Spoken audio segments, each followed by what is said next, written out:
Sa Midweek Wednesday, samahan niyo po muli kami for 30 minutes at pag-usapan po natin ang ating kalusugan. Welcome po sa programang Lunas Extension sa DZRH at RHTV. Mapapasain niyo po, Elanie Bensal, at ngayong gabing ito sasamahan pa nga rin po tayo ng ating pinagkakatiwalaang Family at Integrative Medicine Specialist. Welcome po natin, Dr. Irene Lim. Kumusta? Good evening.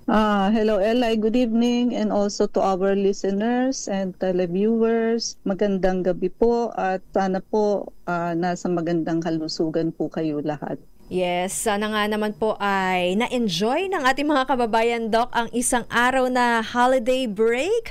At ngayon nga po, tuloy-tuloy pa rin ang ating talakayan sa pagbibigay nga po ng health information kung paano nga po makakaiwas sa iba't ibang karamdaman. Gayon nga rin po, mas mapapalakas pa ang ating katawan. Ngayon, Doc, napili nating topic is NSAID. Para sa mga umiinom ng gamot, Doc, malamang naririnig-rinig na nila ito. Pero para saan nga po ba itong NSAID, Doc? Okay, so ang meaning ho ng NSAID is non-steroidal anti-inflammatory drugs. So ito ho yung mga pain reliever na paborito nyong inumin.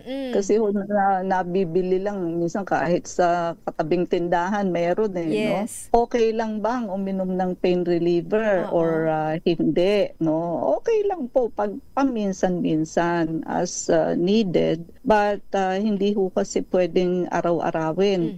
At baka ho kasi masira ang ating kidney. Actually, there are patients na may pasyente kami dati na dialysis dahil sa pag-inom ng pain reliever. Nung umiinom kasi siya ng pain reliever every day because may arthritis siya, hindi niya alam na bad siya for the kidney. Okay. So, pag hindi kasi siya uminom, hindi siya makakatayo, hindi siya makakapasok sa trabaho. So, he keeps drinking 2 to 3 times a day every day. O ang naging gantimpala po yun na nga ho na dialysis, no? And that is the first time na nalaman niyang ganun. Hindi naman siya na overdose, Doc. Kumbaga parang yun yung naging side effect sa kanya na apektuhan po yung kanyang kidney or yung kanyang bato.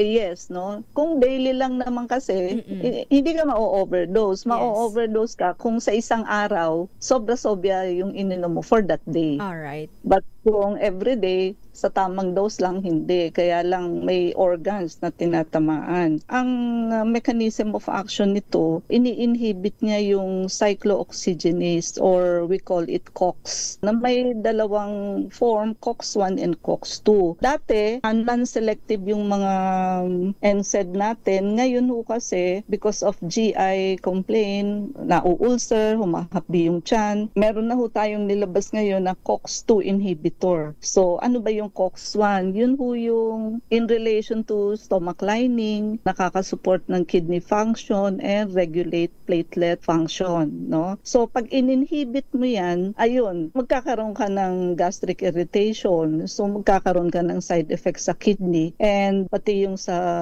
platelet function. Ang COX-2 naman is concerned sa mga, pamamaga, injury, pain, and swelling. So, pag ito, ang in-inhibit mo, ayun ho, mawawala yung pain, no? At saka pamamaga. So ngayon, para mawala ho yung side effects mostly sa GI, COX-2 lang ang ginagamit natin. So COX-2 lang ho ang mai-inhibit. Haharangan niya ho yung enzyme na yun. Kaya lang ho, ang medyo complaint lang natin dito is yung COX-2 inhibitor ho, example is celecoxib, ano? Napakahina naman ho sa pain control. Actually, parang hindi nga ho iniinda ng mga may arthritis. So, ang tendency nila, hindi naman sila naiibsan sa pain relief. So, they don't drink it anymore kasi parang konting diferensya lang ho sa hindi uminom. Mas malakas ho talaga sa pain relief yung non-selective, yung ini-inhibit niya pareho, no? So, kaya ho, hindi rin ganun ka-successful. But of course, doctors, hindi lahat ng doctors alam yung ganun unless naririnig nila lagi sa pasyente yung complaint. Ang follow-up ng pasyente sa doktor, minsan every 6 months lang, every 3 months lang. So nakapagreseta kami nang hindi na nalaman yung feedback, no? Kaya yung iba, nagtatago sa doktor, iinom pa rin ng non-selective na NSAID. So yun yung types ng NSAID, Doc. Oo nga pala. Bigay tayo ng example Opo. sa non-selective. Ito ho yung talagang alam na alam nyo, yung mga ibuprofen for moderate pain and inflammation, yung naproxen. Ito mas long-lasting to, no? Than ibuprofen. Kasama na dito kung arthritis. Aspirin, ginagamit ho ito sa antiplatelet effect bukod ho sa hindi na nga masyado sa pain relief. Ang comment ko lang dito, no, so still aspirin is NSAID. So kung gagamitin as pampalabnaw ng dugo, sabi nga natin may 'di ba, may side effects sa kidney. So yung long term hong gamit. Syempre pag mga pampalabnaw ng dugo, lifetime ho 'yan iniinom para hindi ma-stroke ang pasyente. Although, ang advantage is napakamura naman ho talaga. Piso, 2 piso, may isang aspirin ka na. Compare nyo ho sa mga ibang blood thinner which is mga 50 plus, 80 plus. Di ho ba? Kaya lang, kung masisira naman ho yung kidney ninyo in the long run, it's not worth it, no? And diclofenac, kadalasan ho sa rheuma to ginagamit hindi sa simpleng pain relief. Simpleng pain relief, ibuprofen po ang nagagamit. And ketorolac, ito ho isa sa pinaka-potent sa kanilang lahat. And usually, injectable to. Itong binibigay namin sa emergency room kapag yung dadating yung pasyente, pilipit sa sakit. Pagka-inject mo niyan, matagal ng 15 minutes, babangon na ang pasyente. Sasabihin niya, Dok, pwede na hong umuwi. Ganun siya kagaling ho, ka-potent, no? And endomethacin, ito ho, bihira naman namin itong ginagamit for gout and rheumatoid arthritis, pero napakalakas to ng side effect nito sa sikmura. Yung selective, COX-2 inhibitor lang, ito na nga ho yung celecoxib, no? Ginagamit ho ito usually sa arthritic pain at saka iba pa hong inflammation, no? Yun, wala nga hong side effect sa stomach. Kaya lang it may also increase cardiovascular risk, no? And yun na nga ho, mahina ho ang pain control nito. Okay. So, kanina nga, Doc, sabi natin, pain reliever, ginagamit itong NSAID. Aside from that, Doc, saan pa nga po ba natin ito madalas na inirerekomenda para sa mga pasyente may sakit sa ulo, masakit ang pangangatawan? Tama ba? Yes, no? So, ginagamit din ho natin ito sa anti-inflammatory. Kasi minsan yung masakit, magana rin siya para humupa yung anti-inflammatory like in rheumatoid arthritis, yung mga may tendonitis, bursitis, gout, no? At saka osteoarthritis. Okay. Also, minsan din sa lagnat, ayan, to lower down fever, ginagamit din yung ibuprofen, and cardiovascular protection, yun nga, yung sa aspirin, yung low-dose aspirin, to prevent heart attack and stroke, no? Ginagamit nga rin po ba, Doc, kapag yung mga may sakit yung ngipin, namamaga yung gums? Correct ka dyan, Eli, no? So, ang magaling dyan yung naproxen. Pag minsan hindi nakukuha ng mefenamic acid, we forgot to mention mefenamic acid, but minsan hindi nakukuha ng mefenamic acid. Pag naproxen ang ininom, tanggal ho ang sakit sa ipin, no? Okay, pag-usapan nga rin po natin, Doc, yung side effects at risk aside nga po sa ating kidney, ano nga po ba ang organs, internal organs ang maaari pang maapektuhan maya-maya. Meanwhile, Doc, para nga po sa pagpapakonsulta at yung mga interesado rin pong mag-avail ng inyong services at yung promo po natin, available pa rin po ba? Second part ng ating discussion dito pa rin po sa programang Lunas Extension sa DZRH at RHTV. Topic nga po natin ngayon, NSAID, at ngayon, Doc, alamin nga po natin kung ano nga po ba yung side effects or risk na maaaring kahantungan ng pasyenteng madalas na uminom nga po nitong NSAID as pain reliever. Okay, so sa GI or gastrointestinal, ayan na nga ho, yung stomach ulcer, gastric bleeding, gastritis, at pwede pa ho kayong mabutasan ng sikmura or intestine. Although it is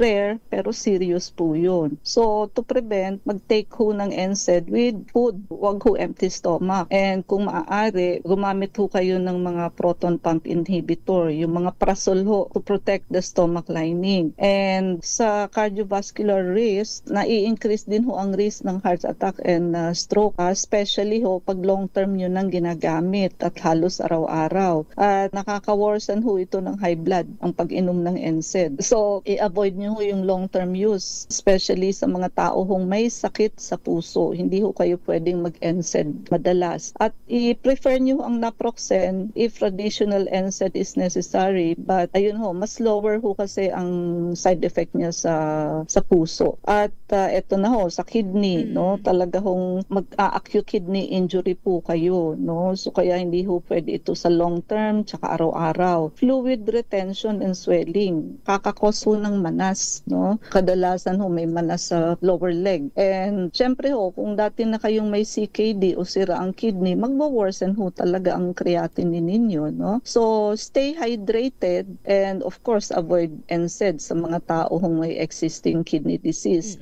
And liver, meron din, no? Elevated yung liver enzyme. Pagka ho lagi kayong umiinom ng NSAID, kala natin kidney lang ho. Tumataas din ho ang SGPT, SGOT ng palainom ng NSAID. May rare cases ho tayo ng liver failure because of NSAID tsaka hepatitis. And may mga nag-allergic reaction ho, skin rashes.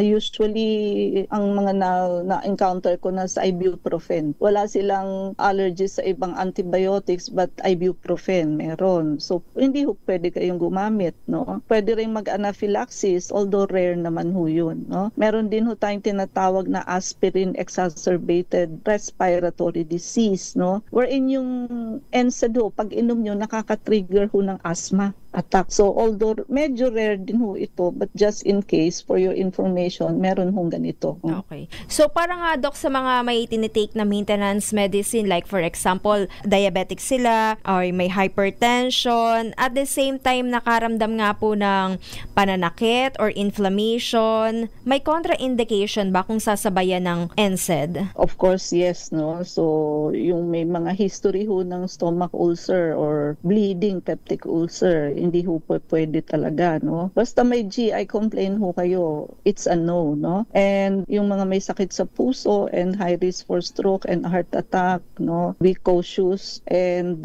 yan, yung may mga kidney disease, pregnant women, especially ho sa third trimester, sa huling 3 buwan ho, wag ho kayong nag-NSAID. And yung mga tao hong sensitive sa aspirin, no, at yung may mga hika, no, precocious so sa NSAID, no. Ano po ba, Doc, difference ng paracetamol sa NSAID?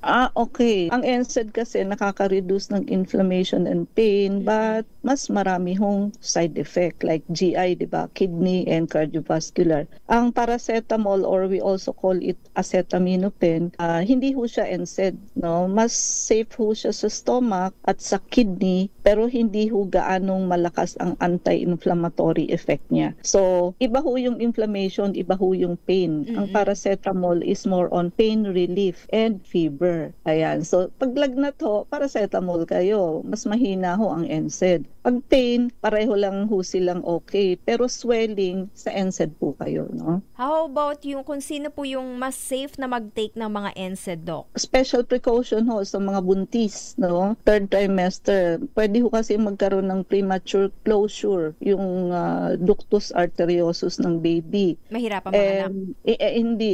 Magkakaroon ng abnormality yung baby, no? Okay. May hindi magko-close na part, no? And mas preferred na lang ho ang paracetamol pagka pain relief ang kailangan ng buntis. Sa mga elderly naman din po, higher risk talaga ang GI bleeding sa kanila, kidney damage, and cardiovascular effect. If necessary, use COX-2, but mahina naman ho ang pain relief, no? And sa children, mas safe ang ibuprofen over 6 months old. Kailangan ho more than 6 months na ang baby, no? And ang aspirin ho, bawal na bawal sa children due to risk of Ray's syndrome. nakakakos ng Ray's syndrome ang aspirin ho sa bata. Okay, so doble ingat po sa pag-take ng mga NSAID, ang mga buntis, bata, and elderly. Doc, pwedeng pa-clarify lang po yung cardiovascular effects sa elderly. Paano po makaka-apekto yung NSAID sa kanilang puso? Ano kasi yan nakakataas siya ng BP. So therefore, pag mas mataas ang BP mo, mas high risk ka, mas overwork yung puso mo. Magpapumps po siya harder kasi sumikip yung ugat. Lalo kung tataas ang BP nyo, pag nag-contraction yung ugat, ayan overwork ang puso, magpapump siya harder. So masisira ang puso in the long run. Alamin nga po natin yung overdose and toxicity kasi dapat nga po ang pag-take ng NSAID ay hindi inaaraw-araw at hindi rin lumalabis sa nireseta ng doktor. Yes, no? So pagka overdose ka, it will cause nausea, vomiting, and abdominal pain. So, kung nakarami ka na within the day, no, magsuspecha ka baka overdose ka na, no? And may dizziness, nahihilo, medyo confused na ang pasyente, and pwede kang mag-kidney failure in one day, pag sobra-sobra na ho. And meron kasing pasyenteng talagang pag sobrang severe naman kasi yung pain, uulitin nila ng uulitin, iinom sila ng iinom hanggat hindi na aalis yung pain relief. Hindi ho pwede yun kasi pag hindi ho naalis yung pain relief nyo with that specific kind of NSAID, ibig sabihin hindi niya kaya. Huwag nyo na hong i-overdose yung sarili ninyo. Pumunta na ho kayo sa doktor para magreseta ho yun ng doktor ng mas potent na katulad ng ketorolac which is injectable, mas potent ho doon sa ipinagpipilitan nyo halimbawang ibuprofen hanggang sa na-overdose na ho kayo, no? Okay. And acute GI din, no? At saka seizure, pwede ho kayo mag-convulsion dyan, no? So, kailangan ho ang activated charcoal pagka overdose, no? And activated charcoal, pwede ho yan pagka lang kayo, na overdose kayo. Pero, hindi nyo rin ho pwedeng araw-arawin yan na maintenance. May naririnig ho kasi ako ina-announce ang activated charcoal, inumin daw everyday. Kasi ang activated charcoal ho, chelator yan. But hindi ho siya selective. Ibig sabihin, lahat ng minerals mo, kay bad, kay good, imamagnet niya ho. So, lalabas sa katawan natin. Di sasama dun yung essential minerals like calcium, magnesium, yung mga ganun ho. Kailangan nang mailabas lang ho yung mercury and lead which is bad minerals no, sa katawan. And kaya minsan ho mag-iingat kayo rin sa mga pipiliin nyo o pupulutin ninyong information at kung ang nagsasalita ho ay credible, no? Kasi ho minsan mali tapos gagawin nyo araw-araw tapos ang hina na kayo, no? And supportive care kung kinakailangan ho, IV fluids, stomach protection like proton pump inhibitor at severe cases po sa kidney dialysis, no.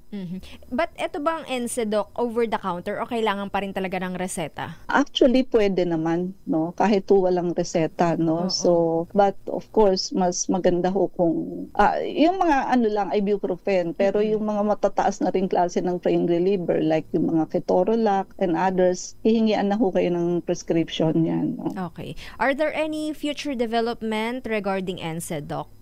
Okay. Ang mga researchers are working on sa developing NSAID na may fewer GI kasi yun ang nagiging kontra at yung matanggal, yung walang masyadong cardiovascular side effect, no? And right now, isa ho sa development is meron na ho tayong topical. Yung cream lang ho, ipinapahid. Halimbawa, tuhod mo lang ang masakit o doon nyo lang ho ipapahid. Pwedeng hindi nyo na inumin. Hindi ho ba? Kasi pag ininom nyo o edi tatama na naman ho sa ninyo, sa stomach. Ganun na naman ho yung mga side effects. So, maganda ho yun. Topical lang, doon nyo lang ipapahid at mas konti lang ho ang side effect, no? At I think diclofenac gel pa lang ang available. Yung mga iba hong NSAID natin, wala pa. Diclofenac gel ho, meron. Thank you so much, Dr. Irene Lim, sa pagbibigay linaw nga po sa epekto ng NSAID. Bagaman ito nga po ay over the counter at ito nga po ay makakatulong. Siyempre, aalalahanin pa rin po natin na may side effect kung ito po ay ating aabusuhin. Kaya mag-ingat po tayo. Doc, parang